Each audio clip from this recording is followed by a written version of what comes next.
Hello students, Vishal Gupta आपका teacher. कैसे हो आप सब स्टूडेंट्स। इस वीडियो में मैं आपको क्लास 12 सब्जेक्ट बिजनेस स्टडीज़ का chapter number 2 principles of management कराने जा रहा हूं। गाइस, हम स्टार्ट करते हैं प्रिंसिपल्स ऑफ मैनेजमेंट से कि ये क्या होते हैं। A managerial principle is a broad and general guideline for decision making and behaviour, कि मैनेजर को कैसे गाइडलाइन का फॉलो करना है डिसीजन लेने के लिए और किस बिहेवियर को अपनाना है काम करने के लिए। ठीक है जी।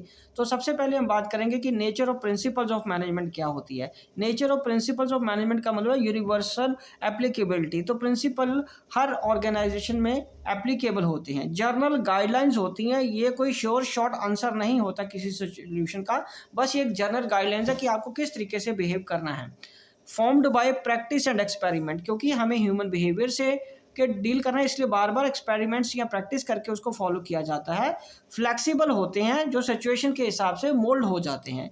मेनली बिहेवियर, मैंने पहले भी जैसे आपको बताया, ह्यूमन बिहेवियर से डील करना है तो हर व्यक्ति का बिहेवियर अलग अलग होता है हर समय। कई वो इमोशनल ज़्यादा हो जाता है, कई बार वो इस हालत में नहीं होता कि वो ज़्यादा प्रेशर ले पाए। तो हमें हर सिचुएशन को समझना होता है।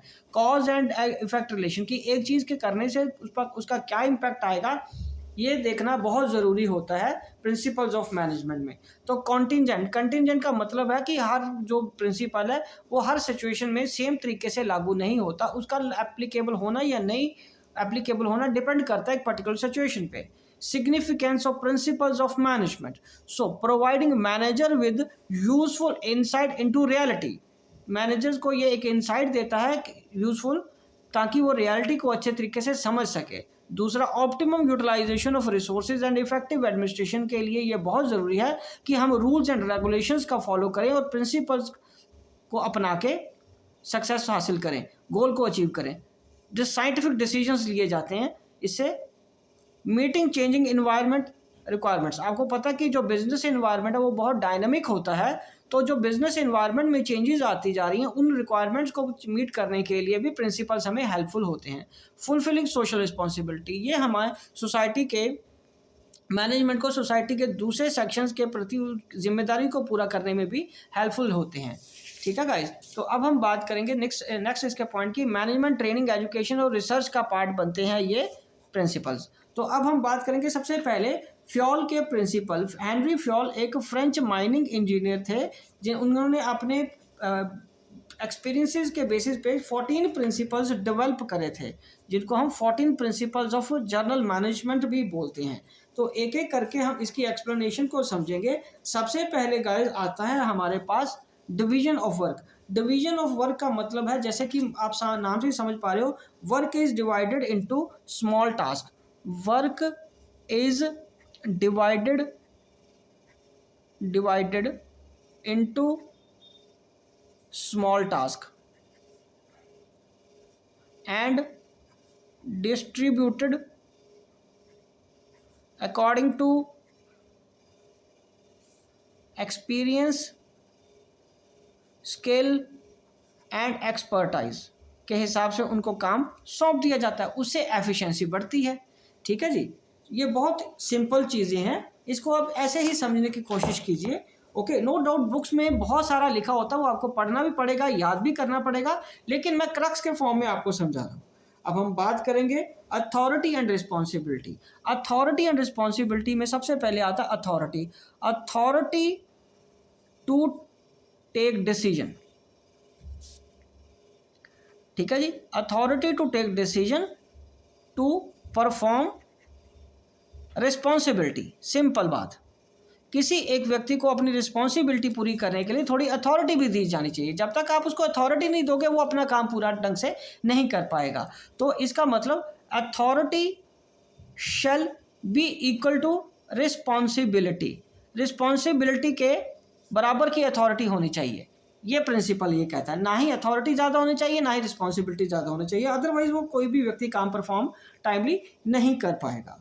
तो नेचुरली अब मुझे अगला समझाने की ज़रूरत नहीं पड़नी चाहिए। डिसिप्लिन। डिसिप्लिन का मतलब क्या होता है? Obedience to rules and regulations. Rules and regulations को फॉलो करने को हम क्या बोलते हैं? डिसिप्लिन। ठीक है। शैल बी फॉलोड ठीक है, बाय ऑल जुडिशियसली, ठीक है, बाय ऑल जुडिशियसली, मतलब ये नहीं कि वो सुपीरियर है उसको कुछ नहीं कहा जाएगा और जूनियर को आप बोलते जाओगे, ठीक है, सभी को रूल्स एंड रेगुलेशन को जुडिशियसली फॉलो करना है without any discrimination, without any discrimination, right guys. उसके बाद है यूनिटी ऑफ कमांड। तो यूनिटी ऑफ कमांड क्या कहते हैं, one person shall receive instructions from one boss only, किसी एक व्यक्ति को एक बॉस द्वारा ही इंस्ट्रक्शंस दी जानी चाहिए, तभी वो काम को पूरा कर पाएगा, ठीक है जी। और यूनिटी ऑफ डायरेक्शन क्या आ जाएगा, all efforts must be applied to achieve a common goal, that is one direction में। एक ही डायरेक्शन में जब सब सोचेंगे, सारी अपनी एनर्जी एक ही तरफ लगाएंगे, तभी उस गोल को इजीली हम हासिल कर पाएंगे, ठीक है जी।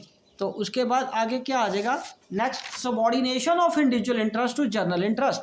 सबऑर्डिनेशन ऑफ इंडिविजुअल इंटरेस्ट का मतलब क्या हो गया कि ग्रुप गोल बड़ा होता है, ठीक है, और जो इंडिविजुअल गोल्स हैं वो छोटे रहेंगे, ठीक है जी। हमें अपने ग्रुप गोल्स को पहले जब हासिल करेंगे तो इंडिविजुअल गोल्स को अचीव करना आसान हो जाएगा, ठीक है जी। Remuneration of employees, remuneration of employees का मतलब क्या है, overall pay should be given to employees, ठीक है जी, according to their worth and also seeing paying capacity of the organisation. ये सबसे इंपॉर्टेंट बात है कि सैलरी तो देनी है, ठीक है, but given to employees according to their worth, ठीक है, and also seeing paying capacity of the organisation, ठीक है। It must also be competitive, मतलब बाकी कम्पिटिटिव का कहने का मतलब ये हो गया कि आपके जो इंडस्ट्री के जो नॉर्म्स हैं या जो बाकी ऑर्गेनाइजेशंस पे कर रही हैं उसके अकॉर्डिंगली आपको ये देखना है कि कितनी सैलरी उनको दे सकते हैं, ताकि कोई दूसरी ऑर्गेनाइजेशन अपने एम्प्लॉय को, आपके एम्प्लॉय को तोड़ के ना ले जाए, ठीक है। सेंट्रलाइजेशन और डिसेंट्रलाइजेशन। सेंट्रलाइजेशन का मतलब होता है concentration of power in one और फ्यू पर्सन्स के पास सारी ताकत है डिसीजन लेने की। और डिसेंट्रलाइजेशन मतलब होता है division of power, division of power. तो डिसेंट्रलाइजेशन ज़्यादातर बेटर रहता है जहाँ लार्ज ऑर्गेनाइजेशन है, बड़ी ऑर्गेनाइजेशन में रहेगा, क्योंकि वहाँ पे फिर डिसीजन लेना आसान हो जाता है जब आप डिवीजन ऑफ पावर कर देते हो, ठीक है। कोई भी एक जगह पर डिपेंडेंट नहीं रहता, सारे काम आप खुद नहीं कर सकते, तब आपको डिसेंट्रलाइजेशन करना पड़ेगा ऑर्गेनाइजेशन की ग्रोथ के लिए भी। और सेंट्रलाइजेशन स्मॉल ऑर्गेनाइजेशन में ज़रूरी है। सेंट्रलाइजेशन का मतलब होता है कि सारी पावर एक व्यक्ति के पास ही या कुछ लोगों के पास ही सीमित रहती है, ठीक है जी।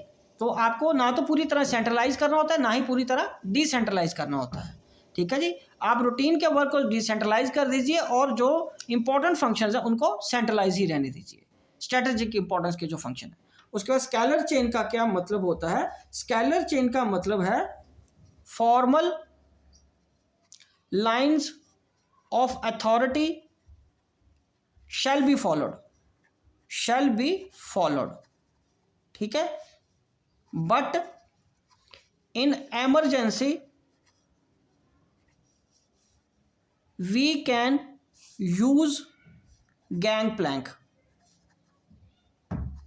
ठीक है। मतलब ये सुपीरियर बॉस है, ये इनके नीचे ऐसे बंदे हैं, ये इधर बात करेंगे, ये इधर बात करेंगे, लेकिन मुसीबत में वो सेम लेवल के पर्सन से दूसरे डिपार्टमेंट के बंदे से बात कर सकते हैं। इसको हम गैंग प्लैंक बोलते हैं। राइट गाइस, चलिए अब हम आगे बात करते हैं गाइस ऑर्डर की। ऑर्डर का मतलब यहाँ पे क्या हो गया, राइट मैन मटीरियल मशीन्स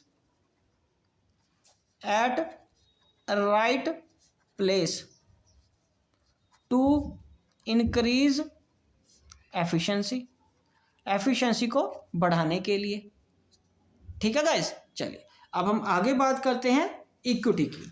तो गाइस इक्विटी में क्या है, इक्विटी का मतलब होता है समानता। इक्विटी का मतलब ये है all employees shell be treated Fairlie without any discrimination of gender, caste, region, religion। ठीक है जी, इन सब की कोई जगह नहीं होती ऑर्गेनाइजेशंस में। ठीक है, जब आप इसको छोड़ के उनकी क्वालिफिकेशन या उनकी ज़रूरत को, इंपॉर्टेंस को महत्व दोगे तो आपकी ग्रोथ जल्दी होगी। All employ shall be treated fairly without any discrimination, ना ही उनको कोई male female, caste, region, religion किसी भी पचड़े में नहीं डालना उनको। ठीक है, they are selected and utilised according to their skill and expertise. Right guys, okay चलिए अब हम आगे बात करेंगे। ये 10 हो गए। नेक्स्ट है हमारा स्टेबिलिटी ऑफ टेन्योर या स्टेबिलिटी ऑफ पर्सोनल। हमें अपने एम्प्लॉयज़ को बहुत जल्दी फ्रीक्वेंटली चेंज नहीं करना है। ठीक है, employees shall not be frequently transferred और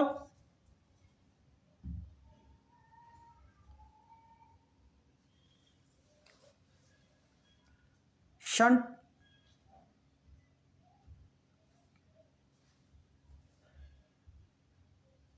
throne out of the organisation. इससे डर का माहौल बना रहेगा और ना ही वो व्यक्ति कोई ढंग से फिर काम सीख पाएगा।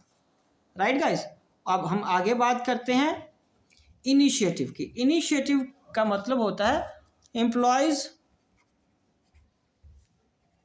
Should be encouraged to develop and carry out their plans for improvements in the organization। उनकी भी बात सुनी जानी चाहिए। ठीक है जी। एस्पिरेटरी क्रॉप क्या होता है, means team spirit. Team spirit. I should B